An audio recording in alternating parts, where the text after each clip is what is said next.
दीदी हाँ? हमार नथुनी लेग मन कहा था पैसा रुपया कहूँ ना इनका नथुनी और झूला नहीं नहीं हम पाए लिए बाय सब जो लियो नथुनी जाए। पहिरा था हमका अच्छा लगा था। फोन में करती हूँ नहीं पैसा दिए और लिया झूला नहीं नहीं तू करा फोन भैया नहीं हमें कह लिए तू करो तू मांगो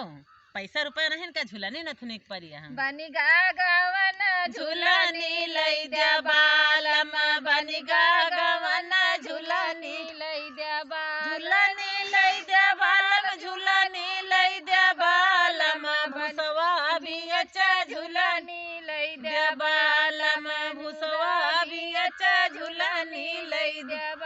भुसवा भी कहीं है बैल काऊ कहीं है भुसवा भी कहीं है बैल काऊ कहीं है बैल भी अच्छा झूलानी लई दे बालम बैल भी अच्छा झूलानी लई दे बालम बन गवन झूलानी लई दे बाल झूलानी लई दे बालम झूलानी लई दे बालम बन गवन झूलानी लई दे बालम बैल भी कहीं है तो खेती कैसे हुई है बैल भी कहीं है तो खेती कैसे हुई खेतिया भी अच्छा झूलानी लई दे बालम खेतिया भी अच्छा झूलानी लई दे बा खेतिया भी कहीं है लारी के खाऊ खई है खेतिया भी कहीं है लारी के खाऊ खई लड़का भी अच्छा झूलानी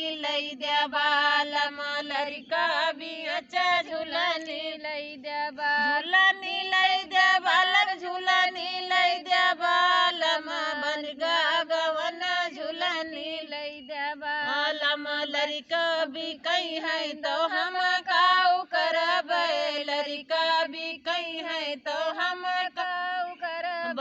अपना भी काय झूलानी लई दे बालम अपना भी काय झूलानी लई दे बालम झूलानी लई दे बालम झूलानी लई दे बालम बनी गवन झूलानी लई दे बालम।